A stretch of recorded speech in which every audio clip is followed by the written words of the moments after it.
look on Google, no jobs available, nobody knows who I am, no connections. So it's like, right, I need to start practicing this in some way, shape or form. It's funny, I'd give them like a consultation and then trying to sign them up onto some form of program. I would basically just give them all the advice for free and they'd be like, right, I know what to do. I don't need to sign up to your program. Like I can't coach athletes to the best of my ability if I'm not practicing it myself. So when we think of like performance-based eating, it really comes down to three main areas. Today we are joined by Chris Lowe, performance nutritionist. Now, obviously nutrition is a bit of a controversial topic, or it's certainly misunderstood. First and foremost, I want to let people know how you got into the world of nutrition. What was your kind of upbringing like, and how did you get introduced to it? So yeah, if we kind of wind back the clocks, I've been reading about nutrition, training, physical development since about probably 14, 15-year-old. So when you look at the magazines and you have that aspiration to build muscle, be fitter and all that kind of stuff. So my interest very much grew from there. But soon quickly found out that the information wasn't overly reliable, perhaps wasn't overly effective. And therefore that just heightened my curiosity to then learn this more and to a high level in university, which then pushed me down into Cardiff to do my degrees and so on. What's up, people? If you're enjoying our content, give us a thumbs up, hit that subscribe button, and make sure you press that notification bell so you don't miss another episode. What kind of spurred you on though? Because I know obviously there's a hunger for that kind of knowledge or a thirst for that knowledge, but did you go through anything yourself in terms of, were you deficient in anything? Did you have any kind of body dysmorphia? Was there anything that sort of that people may not know about? Because again, not every 13, 14, 15-year-old lad has got this like thirst for nutrition knowledge. Do you know what I mean? It's not really something that most people are bothered about. People are more bothered about getting into girls and all that type of stuff. What was the reason you got into this? So I was always like a very small, kind of skinny kid growing up. Not saying I'm massive or stacked or anything now, but definitely, some deficiencies in physical development, should we say, growing up. And I was playing football. It wasn't to a high level, but it was to a decent kind of standard in the local town. And I was always playing with guys who are bigger than me, stronger than me, and a little bit older. So always then getting pushed around and stuff like that. So for me to then be able to compete at a decent kind of standard and just to kind of hold my own within the team, that kind of just increased my curiosity with, right, how can I get stronger, how can I get fitter, and therefore how can I be a little bit more resilient and robust when I play football. So that's where the, I guess, initial kind of deficit came from, and that what drove me to wanting to work out and read more into this. And as I mentioned, like I did a lot of many inefficient things by following the wrong advice in this kind of journey and stuff, which I'm sure we'll go into, but it very much just generated from that, really. When you got into the gym and started training and stuff, did you respond well to it, or did you think you were almost like a bit of a guinea pig yourself? Like, you've done all this research, you're going to put it to the test, or was it a case of you just trained anyway because you enjoyed it? Yeah, a bit of both. I've always been very methodical and analytical with how I approach things. Even from like when you're kind of 14, 15-year-old, it's always a case of like, right, what have I done? Write things down, whether it's an exercise, reps, and then just see what the outcome is. And then based on that outcome, like what to change going forward. So I do that now with the elite athletes I work with, and I was kind of doing that when I was like 14, 15-year-old. Yeah. So I've always been very methodical in that approach, and just always having like this explorative mindset of like, right, if I do this, what is the outcome, and then how am I responding, what do I need to change going forward, and then always kind of looking to read about new ideas and all that kind of stuff. And again, like the majority of it was complete kind of bullshit, really. Like it wasn't very accurate. It was your bro science, your pseudoscience, but it's something that I could kind of latch on at an early age, and I didn't really know the difference between good science and bad science when I'm like 14, 15, 16-year-old. Yeah, exactly. So I was kind of just following anything and just use myself as a little bit of a guinea pig and just kind of going through it. I didn't necessarily have anyone like a coach or mentor or anyone to kind of like guide me through the process. So it was a case of like, let's try this program. It's an 8-week program on muscle fitness or something like that. Yeah. Let's do this. Let's just try and eat a little bit more food. Perhaps, let's try these protein shakes. And then like, how do I respond? And then based on that, let's try something else. So I can tell with obviously the business and everything that you do now, you are very methodical. I can say that. I mean, I've worked with you creating content with you and your business for a while. How long's it been now? It's been a while, hasn't it? Yeah. And I can kind of tell how methodical you are. And I think, again, that's credit to you and kind of your kind of thirst for that knowledge and stuff. How different is going to university learning about this stuff to actually when you're in real life doing it? Do you know what I mean? Like, what is the research like when you're in uni? Is it a bit kind of wishy-washy, whatever, like people are not really up to speed? It's kind of all about you and your independent research? Or do you think it's a kind of blanket approach when you get to university in terms of just eat this, eat your greens, eat your vegetables and all that type of stuff? Yeah, so when I did I've done 2 degrees now. First one was sports biomedicine and nutrition, so that was down in Cardiff. It's kind of a jack of all trades kind of course. You do a little bit of nutrition, sports science, strength and conditioning, psychology, biomechanics. So you get like this general kind of exposure and overview of like performance-based development, should we say. And you do extra stuff in the lab and all this kind of stuff. So I kind of finished the degree with literally kind of a jack of all trades, kind of, master of none. Like I had like an awareness of all these different topics, but I wasn't clued up enough in a specific topic. So nutrition kind of jumped out to me the most, and then had to do further education, so my master's in sport and exercise nutrition. So the first degree was more a case of, this is the research, this is kind of I guess is more kind of mechanistic based stuff. So if you're looking at the like human biology and stuff, like if you have this nutrient, it does this, this, this, and this is the outcome. So you can kind of see what kind of goes on behind the scenes, should we say, in terms of the mechanistic stuff. And then from the master's degree is basically just trying to get you to apply the mechanistic stuff, the theoretical, into real world, so you can actually start working with people. I think one of the major kind of limitations with university, especially the degrees I've done, this is going back 10 years now, so it probably has changed quite a bit, but when I did them, it didn't really teach you how to work with people and how to coach people. And when I kind of finished uni, I was academically quite good. Like I knew like carbohydrate metabolism, protein, all this kind of stuff. But then it's like, right, how do I actually apply this in real life? If I have a person come to me or 10 people come to me and they've all got different needs, different personalities, different issues, like, right, how do I plug these principles and this kind of theory I've learned into their life so they can adhere to it for a long period of time and therefore actually get results? So that stuff wasn't really covered to a high extent in university and the degrees I've done. Like they definitely tried to, they kind of made you aware of it, but it wasn't really part of the syllabus. And the coaching side, like I had to work on that a lot, especially with like the communication side of things so much. And I still am, for the last kind of 10 years after finishing university, where university for me is basically just becoming perhaps a little bit more book smart. And then after it, then it's like, right, how do we actually? But what are they teaching you though in university? Like, obviously they're teaching the foundation, about the whatever you sort of studying. But in terms of going into the real world, where are they pushing you? Like, are they pushing people? Because obviously, again, 10 years ago, people weren't going into university and they weren't becoming online coaches, or they weren't building some kind of coaching platform. What was kind of the trajectory for someone who'd went to uni and studied nutrition? Where do most people go? Yeah, well, if you go onto Google, for example, type in like sports nutrition, performance nutrition, jobs in sport, there really isn't any, like, at all. So there's a lot of individuals who will go through this academic kind of few, 4 or 5 years, and end up just not being able to do what they have a degree in, because there's no jobs out there really. So in terms of universities, they don't. Well, again, when I did it, they weren't really necessarily pushing you so much into these specific roles because the roles weren't there.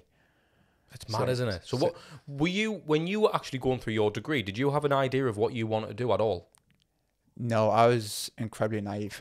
So what did you think you were going to do? Or was it a case of, I'm going to learn about the shit that I enjoy to a degree, and then... Yeah. So it's more a case of, I was like, right, I'm just going to focus on my grades, just do really well, turn up to class, do stuff to a high standard. And then after it, I'm going to get a good qualification. I'll walk into a job. And then, like I said, I was very naive. I finished university and thought I'll walk into a job and those jobs don't even exist.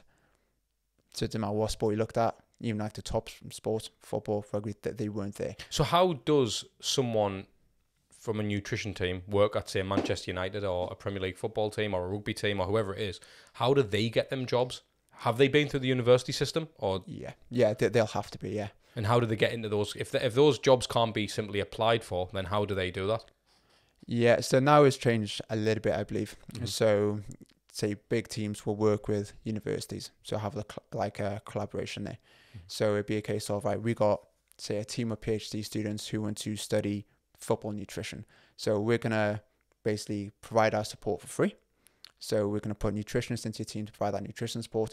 In return, we're going to do our data collection and we can publish our research. So it tends to work that way now, especially with the big teams. So say we're like, Manchester United, say all this kind of stuff, they're most likely going to be linked with some form of university, because a university and a good reputable university can offer so much more than a single nutrition like consultant, you know. They've got all the sports science side of things. They've got the psychology. They've got all the sports science kind of testing in it. They can do literally everything.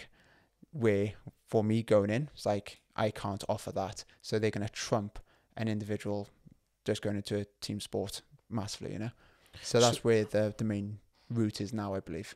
So now, obviously, I know that you're helping kind of, you know, performance athletes and these type of things now within your coaching business and all the rest of it. I know you're very successful at what you do. Again, I work with you, so I kind of understand where you go and kind of what your client is. But for people who don't know, because you've built a great business now and you're sort of building the Fuel the Ride Academy and all that type of stuff, which we'll touch on, you know, coming up. But what were your first steps then? From you leaving uni, where do you go? What did you actually do?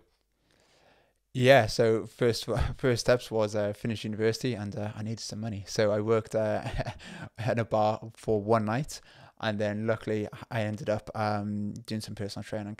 So it's quite nice. I walked into this role, basically full-time kind of hours, 30-ish kind of hours per week. It's like, right, we've got a client base.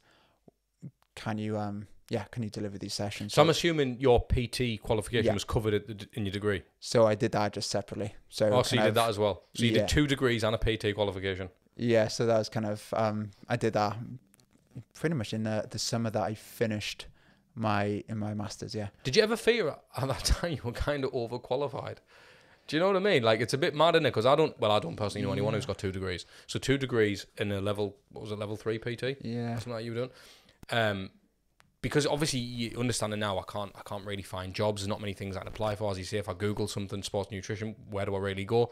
Did you, at that point when you were working in the gym or you were kind of doing any of that stuff, which I think is quite nice, by the way, that the fact that you've done the PT inside of things, but did you ever think that I'm going to have to set up my own business here because the opportunity's lacking that much? Yeah, 100%.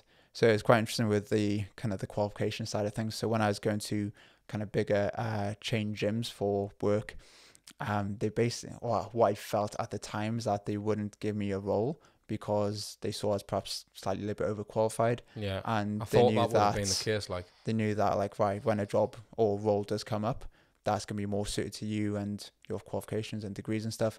Then you jump ship straight away, and I would have done that straight away. So they were very hesitant in kind of hiring me. So I went to like these kind of open days to be like a personal trainer and all this kind of stuff.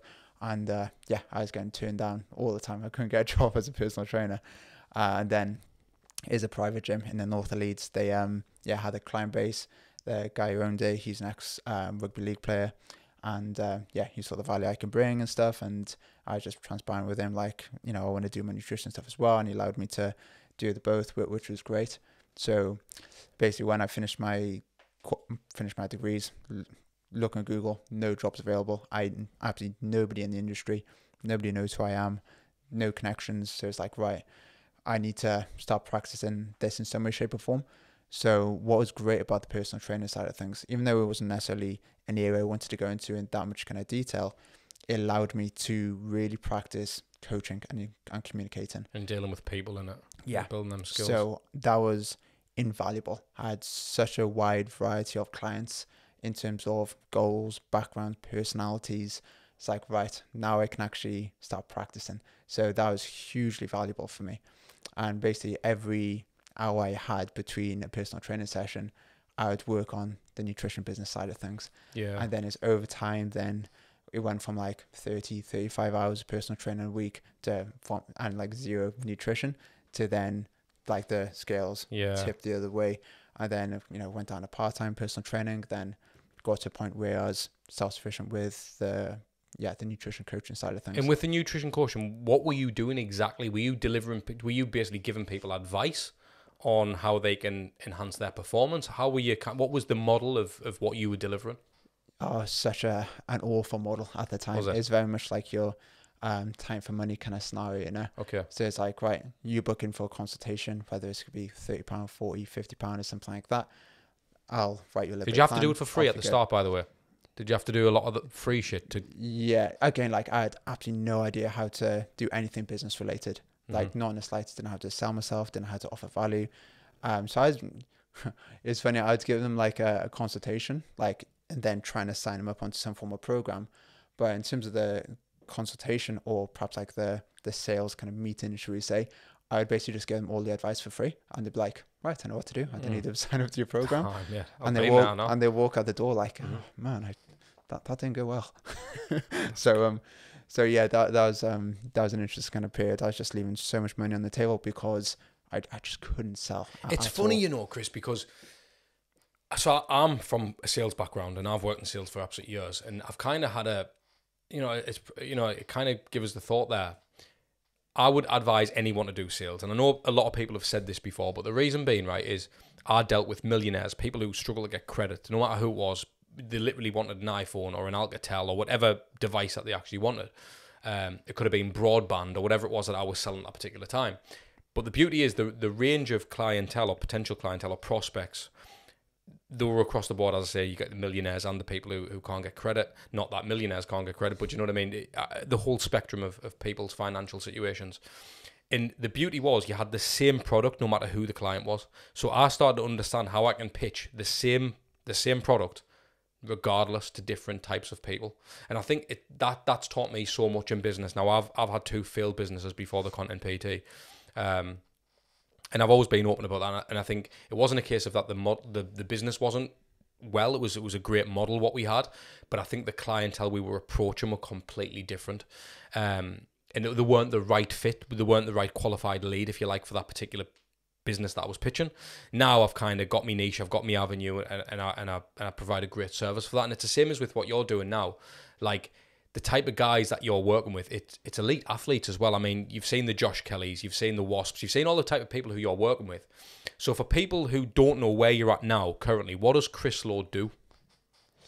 Yeah, so I think if we kind of go back to the start there when you said about sort of like doubling down on your niche and your target audience and stuff, is more a case of like I was nobody in the industry.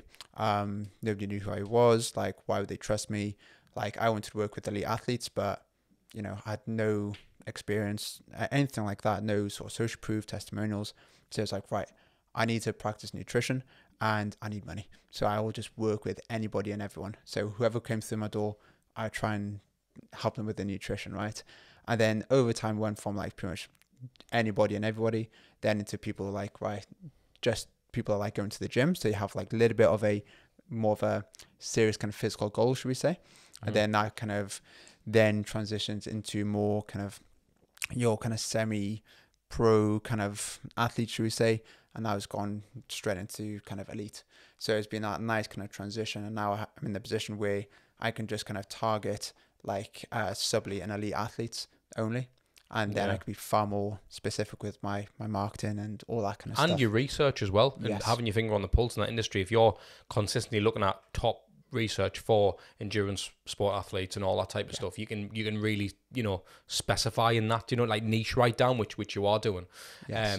But for someone who's on the outside looking in, who's maybe just finished their degree and they're thinking, I just want to do what Chris is doing, I want my own business, or I want to work with a football team, I want to work with an Olympic athlete, whatever it may be, it seems like the goal is so far.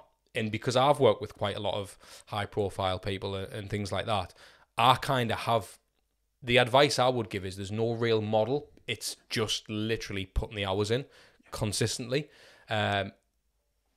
With nutrition, is that the same, do you think? Because again, like to work with the people who you've worked with, no matter how much knowledge you have and how good you are at what you do, why should someone give you the opportunity to work with someone who's got a fight coming up, or someone who's got a ride coming, you know what I mean, or whatever it may be? Why? What is the direction? How does someone get to that point? Because it's the sexy stuff, isn't it? Like, ultimately it is. Where you're at now, it is. It's working with the top level people. It's ultimately where anyone wants to go. So how do you get there? Yeah, I think everyone's route is completely different. My route was very much a case of, I think it's one kind of general kind of theme or principle behind my route, and that is just networking. It's like, your network is your net worth, right? So it's so important knowing the right people in the right places, and then being able to offer them value. So basically I would kind of do my sort of one-to-one kind of consultations and stuff like that, kind of build it sort of like the private kind of coaching up. And then I was like, right, I need to get into teams because this is what I want to be doing. So I was based in Leeds at the time, reached out to, he was head of athletic performance at the time at Hull KR, called Tom Clough. Reached out to him. I was like, hey, can I just have a little chat with you, quick coffee, quick conversation on just how to get into elite sport, because I can't see any doors. And then conversation went well. Then I'm very grateful that he opened the door for me. He's like, right, come in a couple of times, see the boys, help them with the nutrition. And and he gave me like my first kind of step there. And then that developed into more of a permanent, consistent role, being the club's nutritionist. And I lasted for about 3-4 years, which was absolutely great. So it's really a case for me to find that door. I had to go out and ask the right people. And you're building that social proof along the way, aren't you? 100%. When you were working as like full time for that club, were you thinking the dreams of working for myself are dying though, or not? Or was that kind of a stepping stone to get you to the position where you're in now?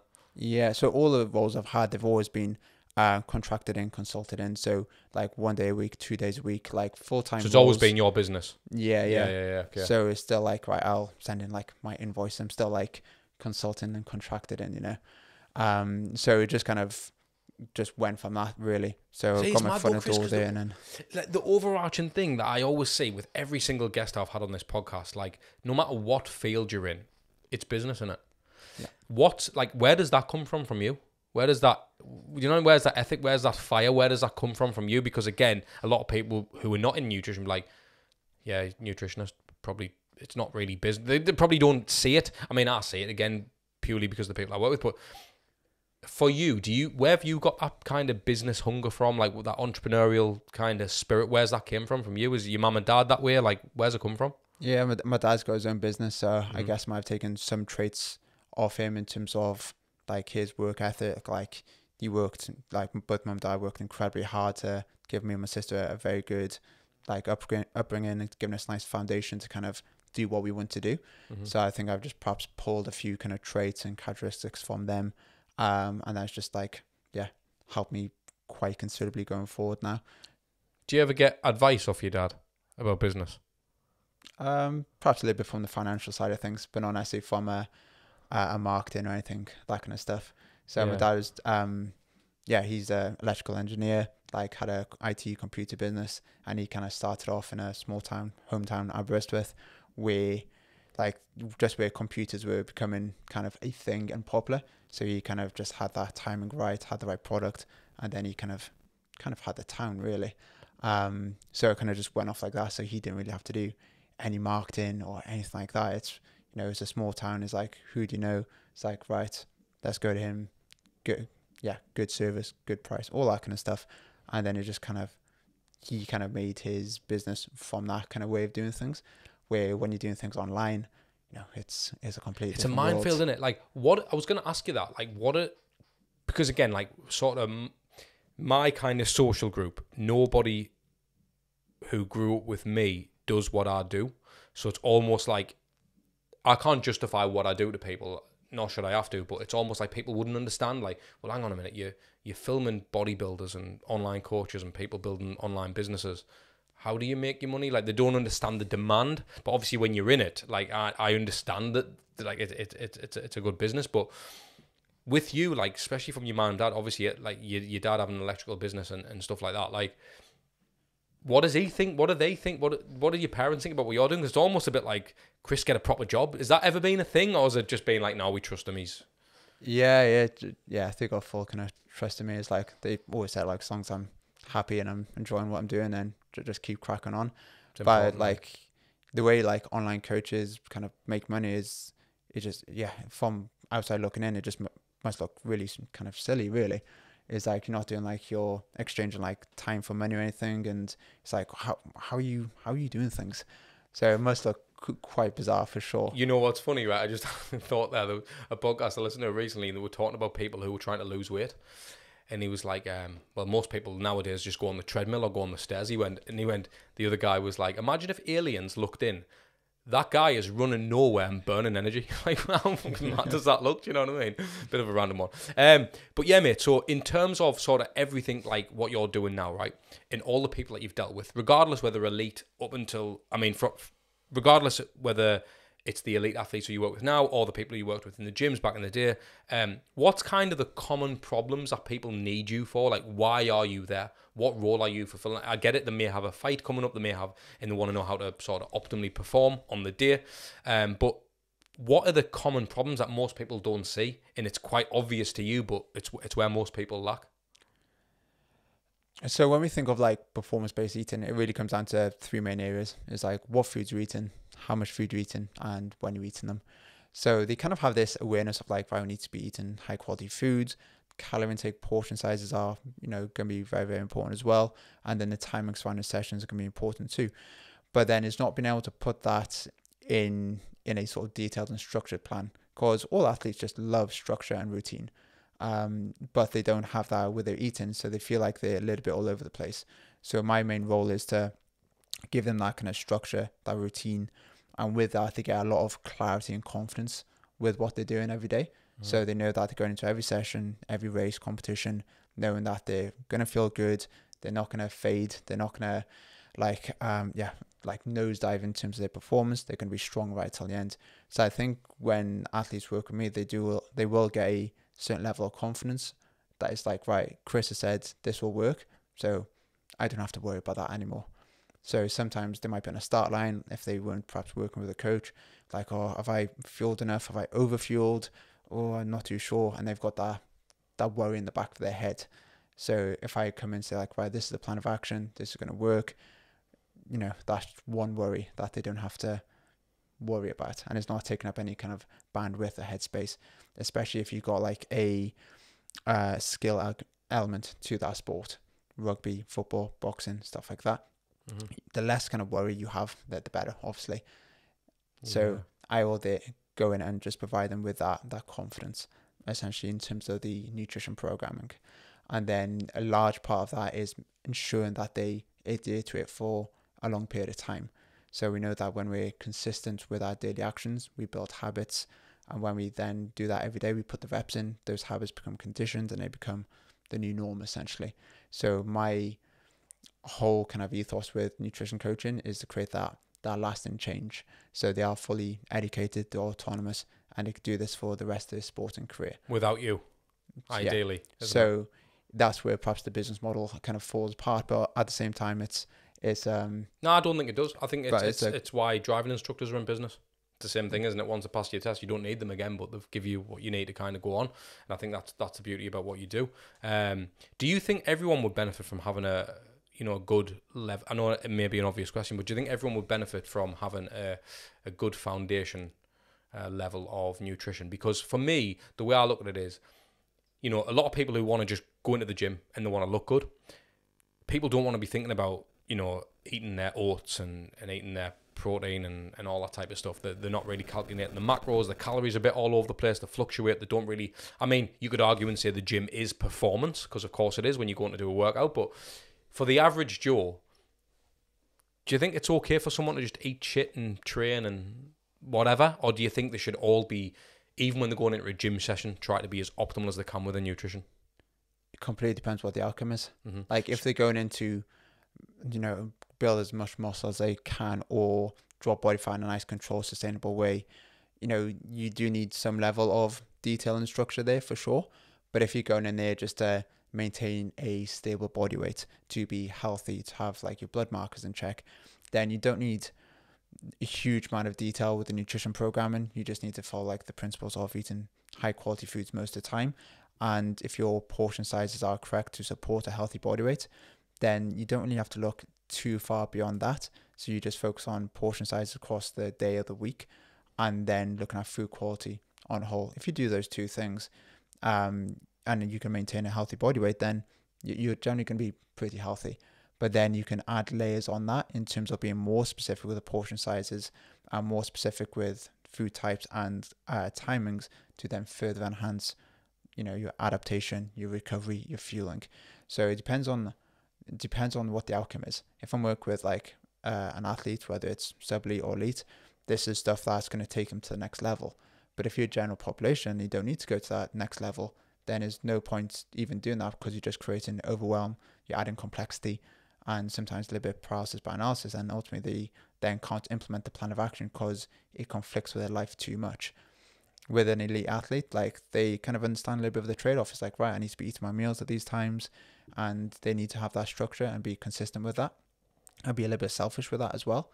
But if you're working with like general population, then they don't need that, and they're just adding more, again, complexity into their life. And ultimately, if it's too complex, they're not going to do it. If they're not going to do it, then they're not going to condition these habits, and therefore they're not going to maintain the results for a long period of time. So it's kind of knowing what the outcome is, and then meeting them with that and what they actually need in relation to that outcome. That's absolutely phenomenal. That just what you just said there, that needs to be used as a real, like, because that's it's unreal, mate. What's better though? That's the thing. Like, let's just say the mindset and the complexity of and paralysis by analysis, all that type of stuff wasn't involved. What is better? What is a better way to live? Is it to kind of be as optimal as you can with nutrition? If you may be going, you might not do a run, but should you be optimal in case you start running? Do you get what I'm saying? Or is there a kind of a sweet spot where, regardless whether you got to go to the gym or not go to the gym, you should kind of be eating this type of food? Calories, I get, is kind of, again, another thing altogether. Expenditure, I understand surpluses and deficits, but in terms of if calories weren't a thing, what could someone's day generally look like where they're going to cover all bases? What type of stuff should they be eating? Yeah, so if we look at diet on a whole, so we know, just in terms of health now, if we just look at the Mediterranean diet, so minimally processed, naturally occurring foods, right? Mm-hmm. So that is time again shown to have very beneficial health outcomes. Where if you flip it and look at the westernized diet, highly processed foods, high fat, high sugar, hyperpalatable foods, then as consistently shown to have adverse health outcomes. So even when calories are controlled, just the food quality and the food type is going to make a massive difference in terms of how healthy they are, irrelevant of kind of calorie intake. Obviously, if you eat high quality foods and you're eating in excess, you're overfeeding on them, and you're getting a lot of body fat, then that is going to make you perhaps a little bit unhealthier. But if you're maintaining a normal body weight and you have highly processed foods versus high quality foods are going to make you healthy. They're going to give you better energy. You're going to feel better. Your concentration is going to be better. There's large links with food quality, not only your physical health, but your mental health as well. So the Mediterranean diet consistently shows that is going to support better health. Now, we don't have to adopt that way of eating completely, but as long as you have the most of your foods, not all your foods, but most of your foods from high quality, naturally occurring, to kind of pay your nutrient bills, so to minimize nutrient deficiencies, then you're just going to operate on a better kind of level every single day. So it doesn't matter whether you just go and do your park run, your 5K, working in an office, you're just going to feel better. And yeah, I think everybody just wants to feel better. I don't think anybody's going to put their hand up saying, yes, I want to feel worse. I don't know though. I think like for me, like, I understand what you're saying. Most people want to feel better, but I also feel like the reason obesity is such a thing, and the reason why most people, they do opt for the mouth pleasure over feeling better ultimately, hence why I would absolutely cane a Domino's all hour over chicken and rice. Do you know what I mean? I mean, don't get me wrong, that's a rarity, but I'm more than happy to do that at that time. Is there any kind of long-term effect? So for instance, let's just say I'm an athlete. I know I look like one, but let's just say I'm an athlete, right? And I come to you and I've been eating shit for 8 months, and then I'm boxing. That's what I do, okay? And then I've got a fight coming up in 6 weeks. Am I okay to get on it 6 weeks leading up and nail it? Or would you say, look, ads, regardless, you need to be on it all year round, and then maybe just be more specific? Or do you know what I mean when it comes to that particular performance? Or do you think it's okay to eat like a pig, and then when it comes to the day of the thing or the weeks leading up, you can manipulate your diet? Yeah, so there's no need to be perfect with the eating all year round. Like, it's not needed, and it's not realistic, right? Because if you try and get someone to do this kind of on it all the time approach, then they're going to be off it for a long period of time. It's like the pendulum, isn't it? If it goes one way, it's going to swing back more and more aggressively the other way, perhaps. So we want to have balance in it for sure. So if I say, like, ads, you can never have Domino's for the rest of your life, how's your eating habits going to go towards that? You know, it's like, well, this is not the approach I want to take, then, you know, it's shit, I don't want to do it. But if I say, like, right, now and again, we can add in your Domino's, your high-fat, high-sugar foods, all this kind of stuff, so you have flexibility, you'd be like, oh, okay, that's cool. As long as you do all this kind of good stuff with high-quality food, I can have my Domino's, then that is absolutely fine. As long as in kind of a balanced approach and is perhaps a little bit of moderation. So that is absolutely fine. And that helps with consistency over the course of the year. So we want basically consistency as best as we can, you know. So if we think of, like, in sport anyway, you kind of got your 3 seasons. You got your pre-season, in-season, and off-season. Generally speaking, off-season is where players, athletes, whoever they are, tend to go drinking a lot, eating a lot of food. They balloon up in weight. And then the pre-season then is just to basically undo all the sort of stuff they've done in the off-season, and then they just maintain throughout the course of the season itself, because they got so many games or fights or whatever it is that they can't really sort of push too much with physical development. So over the course of the year, they've stayed exactly the same. But if we had that off season where there wasn't so much of a need to go too crazy and balloon up and all this stuff, then our preseason can be really used to further enhance physical development. And then every single year we get incrementally better, instead of just trying to undo all the stuff we did in the off season. So there's a need to have a good balance over the course of an entire season, because if the better the balance we have, the less need there is for that pendulum to go the other way in the off season and go crazy. So we definitely need that balance in there. You might feel like the 80-20 rule, the 90-10 rule, however you want to sort of look at it. But as long as we're covering our nutrient bills first, and this is your fiber, your micronutrients, your protein intake, and your calorie intake over the course of the 7 days is where it needs to be, then, you know, we can definitely put a little bit of flexibility in there for sure. But there is going to be times to really kind of dial the nutrition kind of diligence and detail up. If we're looking at a boxer, fight week, there's not much room for error. Everything is weighed to the gram, the timing's good, the food choices are very particular and specific as well. So there's no flexibility in there. It's like, right, you just do this for this 1 week. But leading up to it, we can have a little bit of flexibility in it for sure. But the level of flexibility will perhaps decrease as you get through the camp, and it also determines or is dictated by how well they're progressing. So one of the main things with boxers or any combat sport athletes in a weight making sport, like, the weight is a large thing. So we want to have weight making in kind of 2 kind of phases: your chronic weight making approach, which is just dropping body fat, and then you got your acute weight making, which is the kind of final week. Now we want to do most of the weight loss through body fat loss in that chronic kind of weeks leading into it, right? This might be 6 weeks, 8, 10, 12, however long is needed. So one of the issues with ballooning up, for example, with body mass, if you just start to overeat and stuff a little bit too much, is that we just got so much work throughout that kind of fight camp to get your weight back down. Then for the journey to start type of thing. Yeah, so we know that if you're in a calorie deficit, you're not hitting peak performance.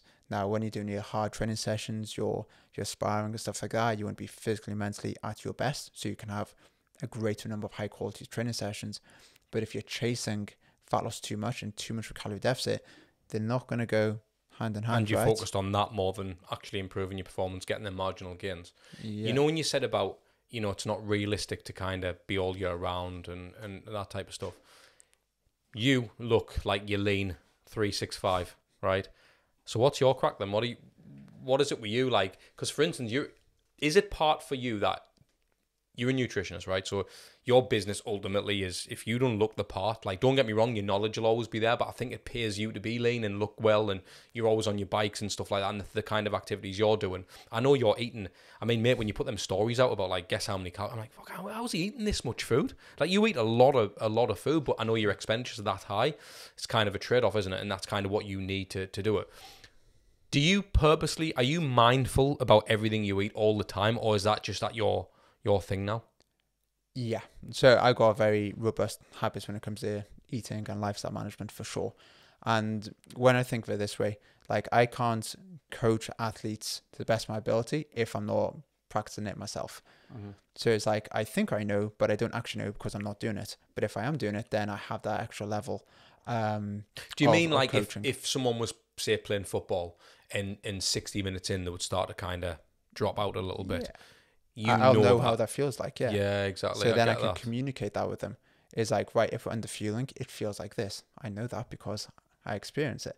So it's like, I can help them understand what poor nutrition or good nutrition kind of feels like, and whether they got things right and got things wrong. And especially just from like being able to lead them and set standards. Like, I'm never going to be an athlete to the same standard them in terms of their skill set and stuff like that. They've been doing this sport for all their life, you know. So I can't be better than them at their sport. So how can I potentially be one step ahead of them and lead them and set the example? And that has to be my standards through my own physical development, my eating habits, my lifestyle habits. Because if I'm eating shit all the time, I'm not doing what I said I'm going to do. If I'm like, you know, overweight or stuff like that, I can't really coach them authentically, because I can't say like, right, we need to be doing this, and I'm not doing it myself. Like, I'm sure, I'm sure you can. It might not matter that much, but in terms of me, in terms of my ability to coach with the, with the standards I want to kind of push towards them, it's like I feel like I have to be in shape and do everything that I said I'm going to do and be true to my kind of words. So just putting like the little stories up, like, this is my food, this is my training. Like, the athletes I work with, they can see that. I'm like, right, Chris is implementing really hard. His standards really high. It's like, I better up my game. And I suppose you're showing accountability for yourself. Do you know what I mean? Yes. I mean, that rings true. I mean, look, when I create content with people, I always say this. I mean, when I create reels with you, like, I'm the best in the world at getting people to feel comfortable when it comes to creating real content, or whether it's photography, anything that I can help them to build their business. But one thing I've always hated was being on camera myself. So part of the reason why I do the podcast, I jump on reels all the time. I get reels filmed myself, because again, I've got to know what it feels like on the other side of that camera. So when they're feeling a certain way, or ads, actually, do you know what, I feel a bit fluffy, I don't feel as lean today, can we push the shoot back? Like, I understand how people feel.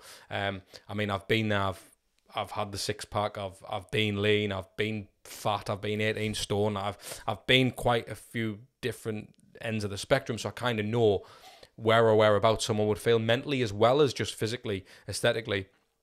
And one thing I want to ask you, Chris, because I know we've talked about it before, sort of off camera when we were on a shoot. I think it was a couple of months ago when I brought this up. But for instance, when I'm lean, okay, when I've got abs and I'm lean and I look the business to me, I feel terrible, mate. And it's not because I'm not like malnourished in any way. I feel like I kind of know enough about dieting and macros and micronutrients and stuff like that to kind of I've got a level of understanding. I kind of know what to hit protein, fats and carbs and stuff. But I feel like trash when I'm lean. And I remember you mentioned settling points and things like that as well. So for someone listening or watching, Chris, and who feels like I want to be lean, but every time I get lean, I feel fucking like shit. Like, I mean, I don't even mean stage lean, like when people are like fucking peeled. I mean, just people who get to a point where they're low enough body fat where they actually start feeling shit. Like, what's the reason, and what are settling points all about? Yeah, so it's still perhaps theoretical, but you kind of got your set points and your settling points in terms of body fat. So your set points might be genetically predisposed to be set at a certain level of body fat. And then your settling point is essentially how that set point changes and is dictated by or influenced by your habits.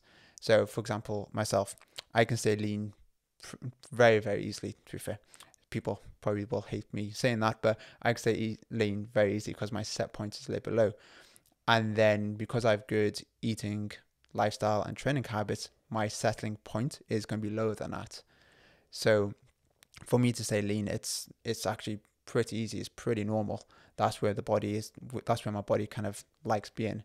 Where for someone who has a higher settling point, they get down to a low, so has a higher set point to get down to a low settling point.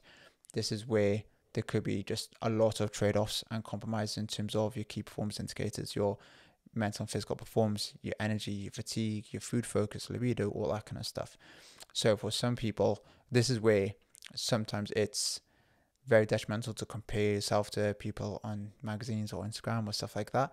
And like, oh, this person's lean all year round. They just might have a low set point and then a lower settling point, where you might have a higher set point.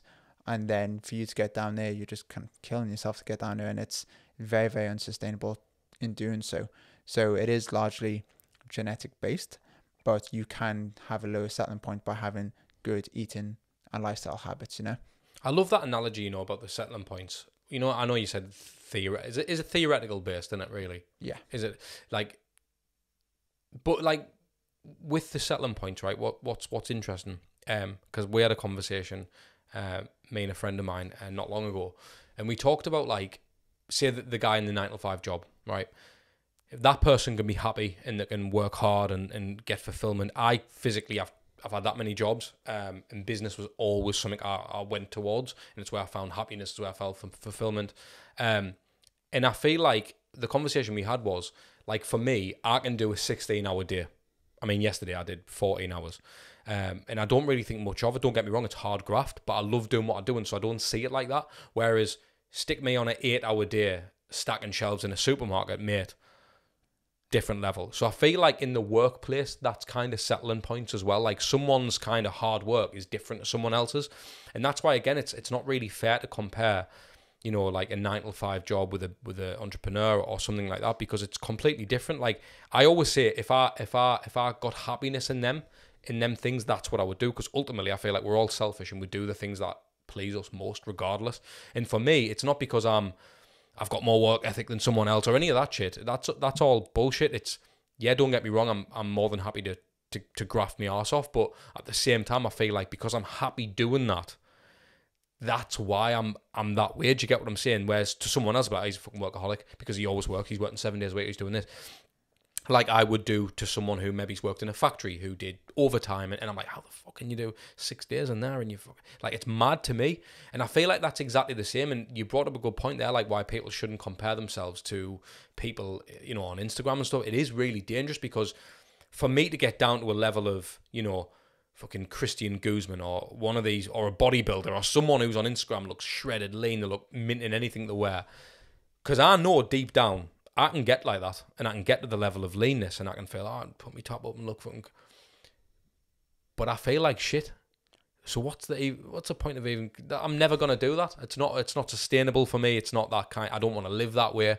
And I feel like there's been a bit of a kind of twist on, and I feel like people are going towards what you've just said there and kind of understanding that, and I think that's a big thing. I almost feel like talking about this now is kind of opening people's eyes a little bit when they see it, because you look in the gyms now, a lot of people wearing like pump covers, they're wearing a lot of baggy clothes, they're wearing a lot of that. It's ultimately like, it gives you that kind of range, doesn't it? You can be a bit fluffy, but you can still get after it in the gym. You can be lean as out, and it's almost cool because you're not showing your physique. It's going the opposite. If you look at Instagram, it's tattoos and a load of skin and abs and all that type of shit. But in the actual gyms, it's quite removed from that now, unless you are stepping on stage or you're a bodybuilder. Or if for the average guy, most people who train probably don't want to walk around with the top off. And that's the thing. And they only don't want to because, again, like that settling point, I feel like if they found it easy to stay lean, then there would be that guy on Instagram and it'd be fine to compare.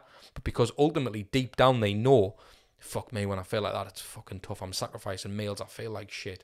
Fucking sex drive's gone down the pisser. Do you know what I mean? Like, all them different things come into it. I just think it was a really interesting point there. And that's why I wanted to ask you, because I think that's you know, it's a good thing to say, because a lot of people don't understand. For you to be lean as someone else, it could be easy for them to be lean. You've got to remember that. And if you struggle to not eat Domino's on a Saturday night, that's not even discipline. You may just crave that shit food, and maybe your body just needs more fucking calories as well, ultimately. Do you know what I mean? Whether you are sedentary or not. Do you know what I mean? Ideally, if you can, like try and keep a good diet and train a little bit. What's the sweet spot, Chris, then, for the average Joe? Regardless whether they train or not, what is their sweet spot? I mean, how would an average day look? Regardless of calories, what type of food should someone be eating? I know you've said like whole foods and stuff like that. Like what the 90-10 rule or the 80-20 rule, how does that look for the average Joe? The options are endless. For the average Joe, the options are endless. As long as you hit your total daily intake, that's number one priority. It doesn't matter whether you have 5 meals, 4 meals, 3 meals, 2 meals, 1 meal. It doesn't matter. As long as you're hitting your portion size over the course of the day, adequate protein, fiber, vitamins and minerals, it's so much personal preference. Many individuals, especially with perhaps a 9 to 5 or they're pushing on with their careers and stuff, they're literally up in the morning, they're out the door, they don't have time for breakfast, and they'll kind of just naturally kind of intermittent fast, which again is absolutely cool. So then they'll just backload the calories towards the end of the day. When it comes to this, if we remove the performance element to it, I think one of the biggest challenges to calorie management is just hunger management. So hunger management either come from your head, so hedonic drives, your cravings, or from your stomach, so your physical hunger. If you can manage that, then I think that's going to put you in the best possible position to have better calorie control over the course of the week, and therefore live a kind of healthier life because you have a healthier kind of body weight and body fat mass as a result of that. So it's finding the approach that's going to be specific to you. So I know a lot of individuals, they hate having breakfast, they don't have time for it, they're not hungry, so therefore they backload their calories towards the end of the day, which is cool. Where myself, I wake up in the morning and I'm ravenous, I just need to eat. And if I don't eat, if I try fasting, my energy's poor, my concentration's not great, I just generally can't function as like a human being. For me, it's like, right, I need to have a lot of food in the morning, but in the evening, I'm actually pretty cool. I don't need to have that much. So my approach is going to look completely different to someone else's approach. So just finding out how to best structure your day based on your preferences. And if we remove performance from the equation, it's very much down to just mastering your hunger management. And then outside of like hunger, like your physical hunger, we've also got to look at like hedonic drives, so your cravings. So this desire to eat when there's no calorie need there. This is largely going to be dictated by your eating environment in the workplace or at home, your social environment, your mood, emotion, stress levels. If your eating environment, again, both physically or socially, isn't supportive of healthy eating over a long period of time, and then you have that stimulus of being tired, stressed, emotional, then that's going to further drive to eat those kind of foods, because that's going to have a common effect on the body, and therefore as a result of that you can have like food rewards, and the body's going to kind of remember that. So next time in that kind of scenario, you can have that further drive to have those foods. And this is where having an unhealthful eating environment at home can almost be a little bit of self-sabotage. So you know that like, right, I felt like shit last time, I wasn't quite myself, I was tired, stressed, whatever, and I had these foods, I temporarily felt pretty good. So the body's going to remember that. So next time in that situation and you have those foods in the cupboard, you're more likely to go for that. You might have some level of kind of resilience there initially, saying like no, but eventually that no is going to turn into a yes. And we know often that these decisions are very impulsive, kind of subconscious. You're just kind of reactive, you're grabbing it and eating it. Emotional as well. Yeah. And then before you know, it's like, okay, I'll just put away 500 calories worth of cookies or something like that. See, it's quite basic, isn't it, though? Like, you only should ever be eating for performance. Like, I know, obviously, I don't even mean in a sports sense, just in general. Like, you know, when you're saying there about, like, the sort of, you know, the cookies because they're in the cupboard.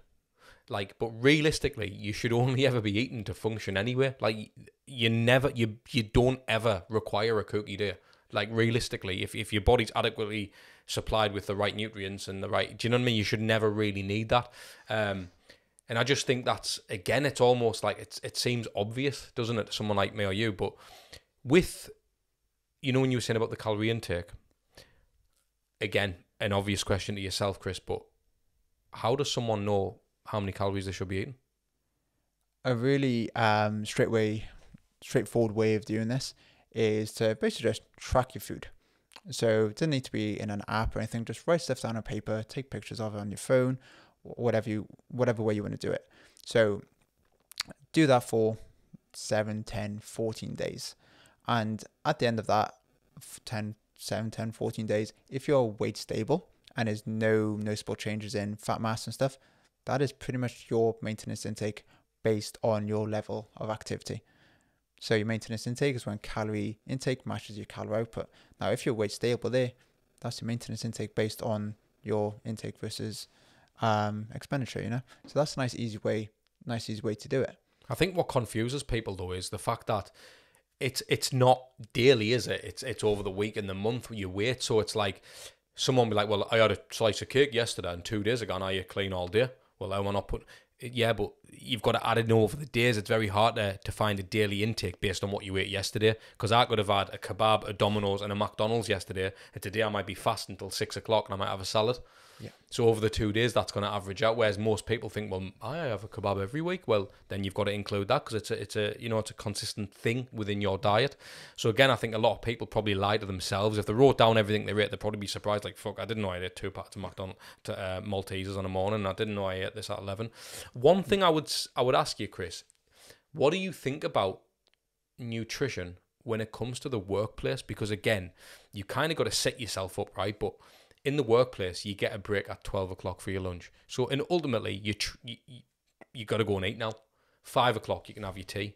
8 o'clock, you can have your breakfast. But someone like yourself who's not that hungry or starving at 9 o'clock in the morning, well, you've missed your breakfast window.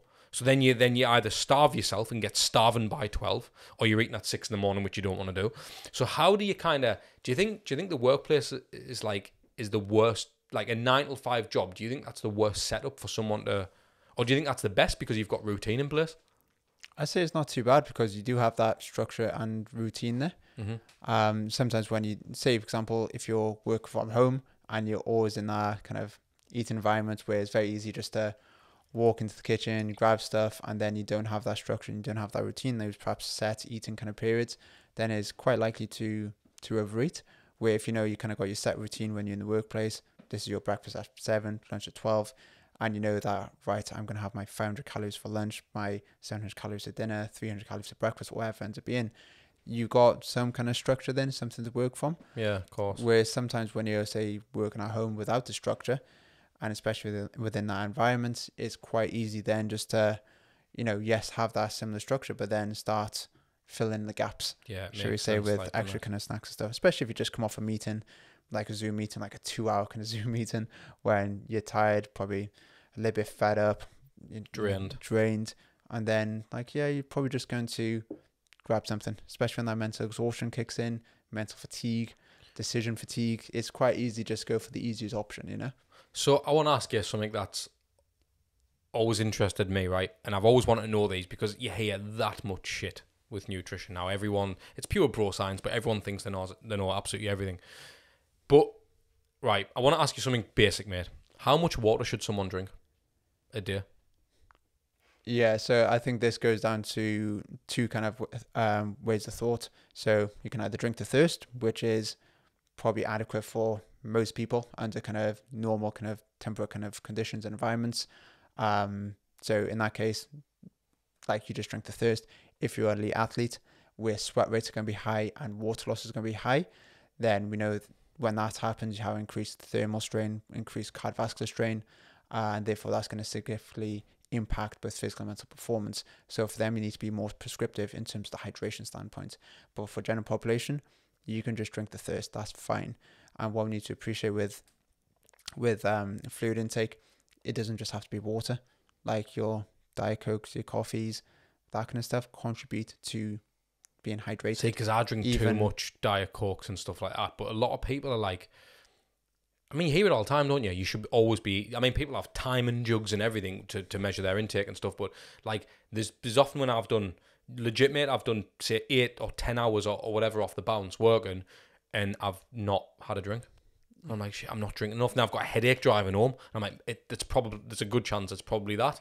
But I've not felt thirsty throughout that. So do you think someone should be drinking anyway? Because, I don't know, do you think it's a wise idea to, when you said that there, me personally, being honest, I think, and I've got to take your opinion, but I feel like that would be a bad idea because I probably wouldn't drink enough at all if I drank to thirst. Because for one, I forget.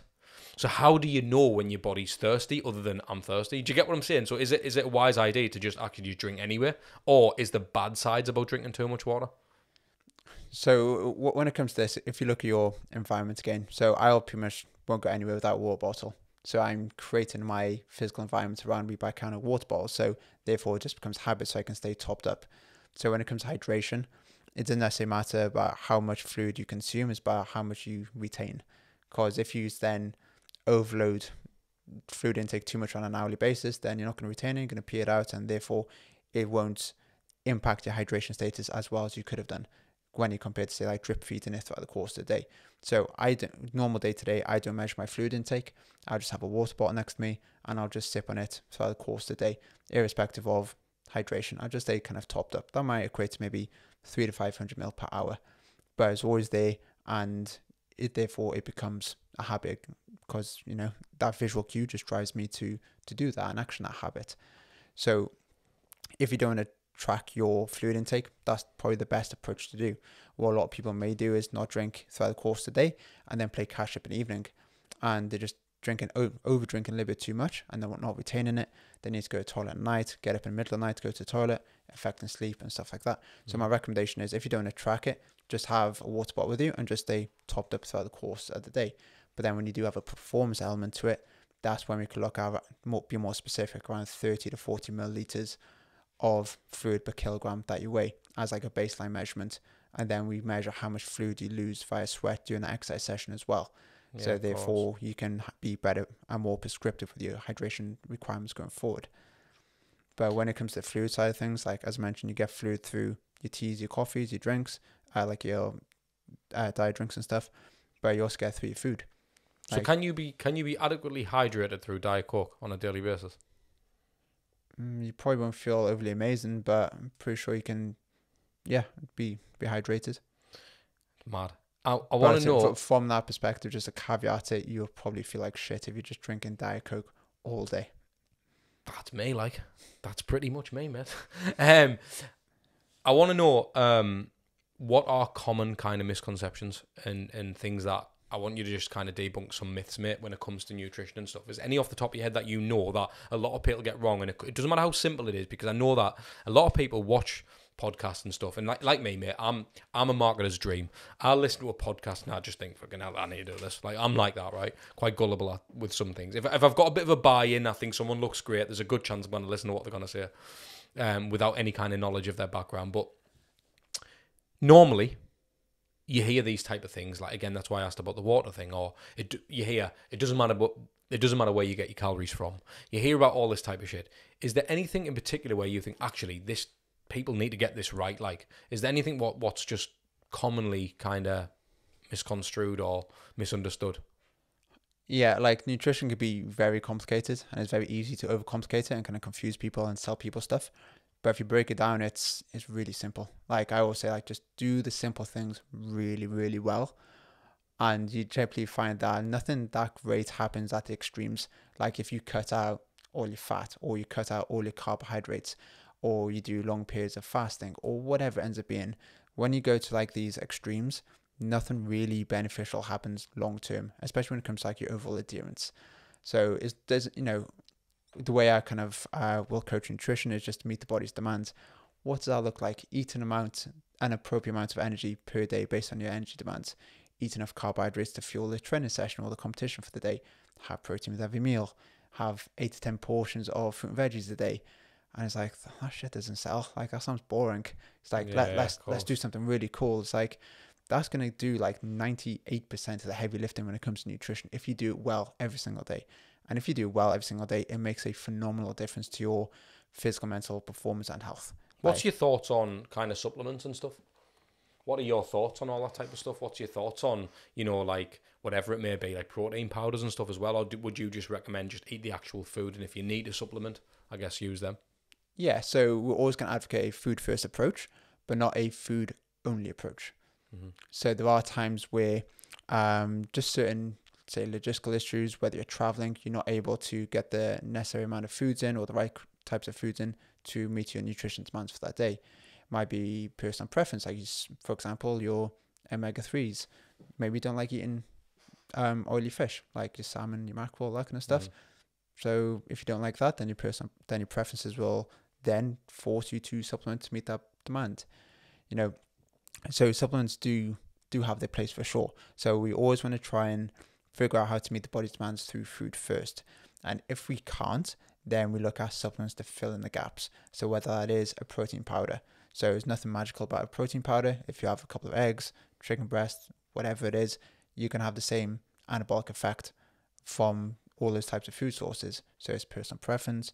Protein powder is great for kind of a convenience standpoint, but there's no magic to it. So if you want to have a protein powder, cool, but don't overly rely on it. If you're going to have a meal instead, you get the same outcome, which is absolutely cool.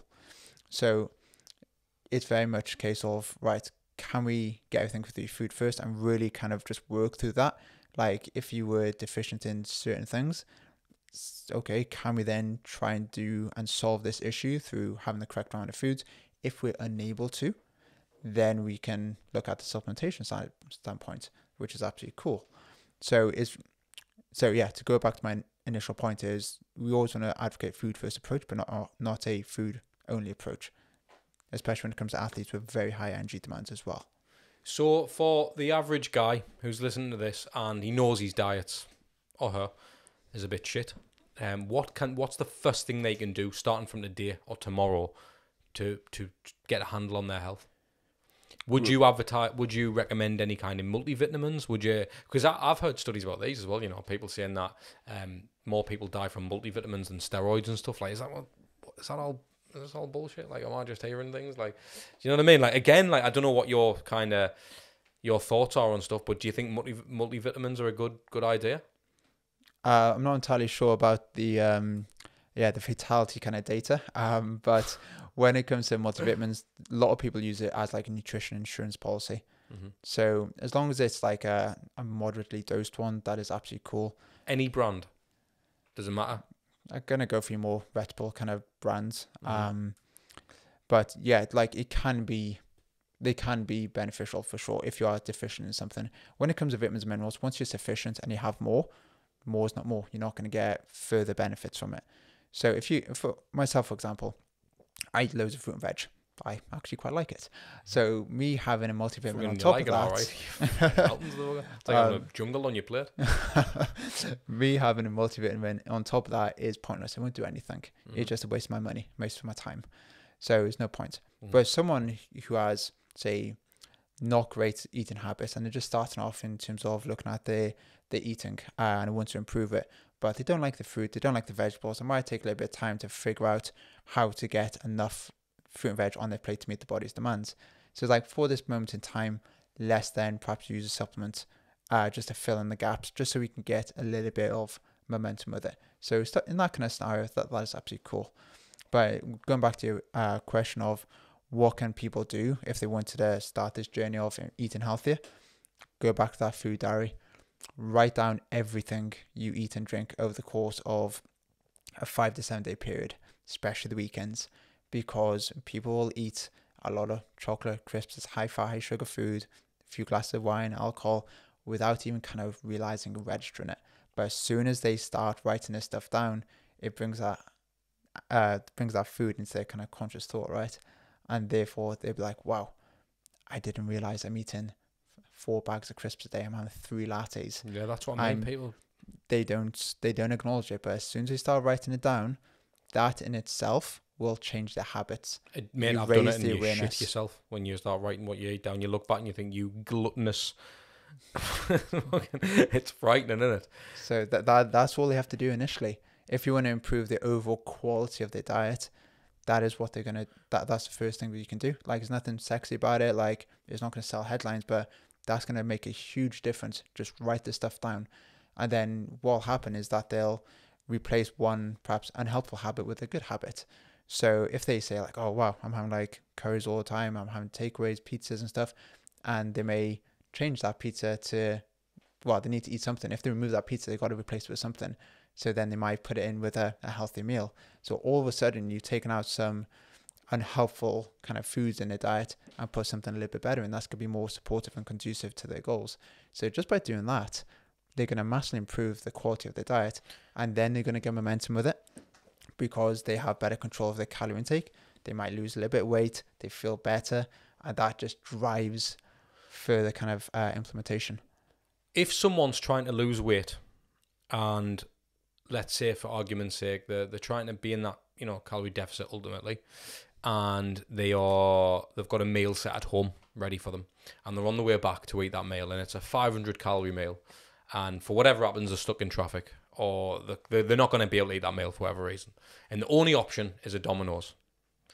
Would you say fuck it off altogether and just eat tomorrow because you've got to focus on the goal, or is it more important to feed the hunger? So if a Domino's was the only option, so to be honest, like, you can probably go a day without having 500 calories. Mm-hmm. So if your hunger management is manageable, then, you know, if it was me, for example, if I needed 2,500 calories a day and I know I had 500 calories at home and I just knew that I couldn't get to it for some crazy and bizarre reason, then me having 2,000 calories a day is fine. It's cool. Mate, do you know what's It's much better than me then saying like, okay, I've already got 2,000 calories in today. I'm going to put in another 3,000, so I have 5,000. It's like, you know, that doesn't quite sit with me from that side of things. That's what I'm saying, but the reason I ask, mate, because I've been in that position before, and I know that it was never a case of there was only a Domino's available. However, I've been in scenarios where, and I mean, I suppose it's probably me just putting bullshit in the scenario to give myself an excuse. But there's been countless times, not so much now, because I mean, but years ago, when I lost quite a bit of weight and stuff, I remember thinking, fucking hell, I can't lose weight, because every time I want to get some food and I'm on the move, it's always shit. It's always like garage food or whatever. So if the opportunity was, I'm passing a KFC, I'll go there. And I mean, it's different now because you have salads and stuff, but let's just say I was passing the McDonald's or whatever. Are you really going to get a Big Mac meal and only eat half the burger? Do you know what I mean? Like, that's what I'm saying. So, because I recently I've had a conversation with one of my clients about this, and he's really good. So what he'll do is, if that's the only option, he's like, well, I had to eat something. I couldn't just fucking starve myself. So you'd have one slice of pizza and just bin the rest. But I'm like, I feel like that develops a bad relationship with food, because it's like, so I would always say, again, bit contradictory of what you said, but eat the fucking pizza and manage it the next day if you can. Try and sort of damage limitation, if you like. But again, you made a good point there. Like, you can live without fucking 500 calories that day. Like, of course, do you know what I mean? And that ultimately, what are you doing? I mean, if you're going to go on a 10-mile ride or something like that, fair enough, you probably eat it. But so I think if you use that Domino's example, if you go for a large Domino's pizza, roughly, I don't know, 2,800, 3,000 calories in the course of over the course of 10 slices, right? But I'm pretty sure in this day and age, we can find better options. Yeah, especially no, in you're service right. stations. You are But right. I'm just playing devil's advocate with that just one. kind of caveat that one. But you know, if that was me and I was popping by services, you can easily get, you know, a 500-600 calorie meal, good amount of protein in it, good amount of fiber, good amount of micronutrients. Like, the options there available now. So if that was the case, then it's just being aware of those kind of options. But if it was, the case of like being 500 calories less that day or going over by 3,000 calories, then I would definitely go in by 500, because to pay back, so calories are currency, so to pay back those 3,000 calories, that's going to take quite a while to do so. Mm-hmm. And if that happens, if you then like self-license that and just like, oh, every time I don't have a meal, I can then have a 3,000 calorie pizza, and that might happen every week, twice a week, you know, that's where body fat is going to start going in the wrong direction. And so in that case, then, you know, you're always going to say, from a coaching side of things, you need to plan better. Like, what's your A plan? What's your B plan and stuff like that. But in that kind of scenario, I'd much rather under-eat 500 calories and eat 500 calories more the next day, instead of going over by 3,000 calories and then try and pay it back. I agree with that. Like, it's a nice way of putting it as well. I think it's understandable that, like, I like that whole, like, it's a currency, calories a currency thing. I think that's quite nice. So for any kind of elite level athlete or performance-based athlete who would love to be coached by you, Chris, what's the approach? What have they got to do? Where can they find you? So the best approach is just hit me up via Instagram. Just drop me a DM, Athlete Nutrition Coach or Chris Lane Nutrition. I should pop up, and then just drop me a message, and we can very much go from there. Explore what your goals are and essentially how it can help you facilitate that through nutrition and lifestyle management. As you mentioned, it is just going to be for kind of your sub-elite and elite athletes, just because I have the capacity to help and support you. So yeah, just hit me up on Insta DMs and we can very much take it away from there. If you want to know more information about my athlete coaching elite, my ACE program, then go into crystalnutrition.com and you can find all the information about the program there. Chris, it's been an absolute pleasure, mate. Thank you so much. I feel drained, mate. It's blown us away, mate. I hope people take value from this, but thank you for your time, mate. It's appreciated. No, amazing. No, Cheers, thanks so much. Thank you, mate.